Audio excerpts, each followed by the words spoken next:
Je suis Claudia. Je vais parler de ma relation avec mon mari avant qu'il immigre en Europe. On s'est connus déjà à l'âge, j'avais 18 ans et lui, il était en classe de première.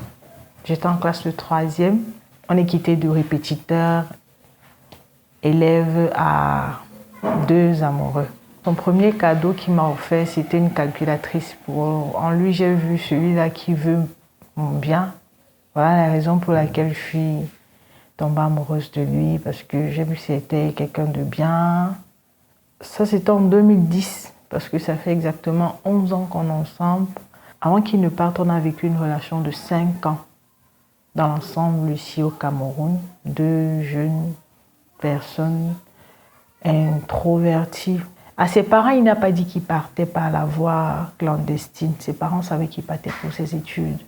À moi seule et à son meilleur ami, il a dit ça. Et le jour où il me dit, on était en train de se balader dans les rues du quartier, quoi.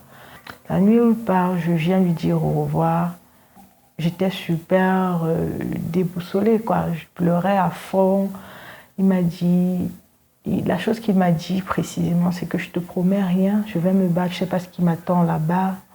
Néanmoins, si tu veux te mettre dans une autre relation, fais-moi signe, je saurai ça. Je saurai si je peux m'engager avec toi ou je vais te laisser partir.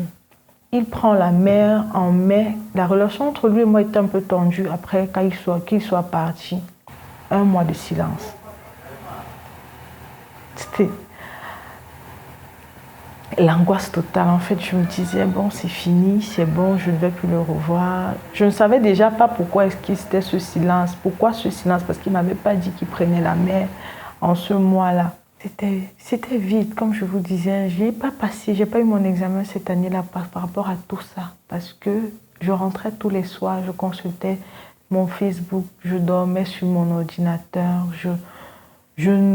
Et puis il y a une période où j'ai fait 2 jours carrément sans manger parce que j'étais en larmes dans ma chambre. Même ma tante ne savait pas parce qu'elle sortait très tôt et rentrait tard. Elle ne savait pas que je n'étais pas allée à l'école pendant 2 jours. Même lui, il vient de l'apprendre parce que je ne lui avais pas dit ça. Vanessa, c'est celle à qui je racontais tout quand j'allais à l'école. Parce qu'à la maison, il n'y avait personne. En dehors de Vanessa, il y avait Ladifa. Ladifa, c'est ma grande sœur, à qui j'ai commencé, la première personne à qui déjà j'ai parlé de ma relation avec lui quand je faisais la classe de troisième. Jusqu'à aujourd'hui, ça a toujours été elle. Donc, elle a dit, je ne disais pas vraiment le fond de la chose, c'est juste que je lui disais que il n'est pas là, il est parti, c'est fini. À elle, c'est ce que je lui ai dit, c'est parti, c'est fini. Mais à Vanessa, je lui donnais les détails de ce que je ressentais tous les jours à l'école parce qu'on était dans la même classe, assis sur le même banc. Comment est-ce qu'il vit? Est-ce qu'il m'a abandonné? Est-ce que c'est fini? Est-ce qu'il a décidé de vivre une autre vie? Donc, c'était pas beau. C'était silencieux. J'étais quand même si chaque fois qu'on s'écrivait à une période, c'était parfois pour se disputer, pour dire « Ah, t'es pas présent et tout ». J'aimais quand même ça, le fait de savoir qu'il va bien. Et à chaque photo, je ressentais un gros soulagement quand il était au Maroc et en Côte d'Ivoire. À chaque photo, j'étais super contente. À chaque photo, je voulais me rassurer parce que je suis quelqu'un j'ai un peu l'esprit trop critique. Je ne vois pas, quand on me dit c'est blanc, je ne veux pas croire que c'est juste blanc. Du coup, quand il m'a envoyé des photos, j'essayais de cerner un peu les angles de la photo, si c'est truqué, si c'est pas un montage, est-ce que c'est lui qui m'envoie la photo, est-ce que c'est lui qui m'écrit. Je voulais toujours être rassurée jusqu'au jour où il m'appelait en vidéo et que c'était lui. C'est là où je suis restée un peu plus soulagée, j'étais un peu plus tranquille. Ça, c'est quand il était au Maroc, je crois qu'il m'avait appelé en vidéo une fois étant au Maroc. Donc, le mois de silence, c'était l'angoisse totale. Déjà, je n'avais pas connu de vide comme ça depuis longtemps avant ça. Parce que maman qui était décédée, lui qui n'était pas là, c'était...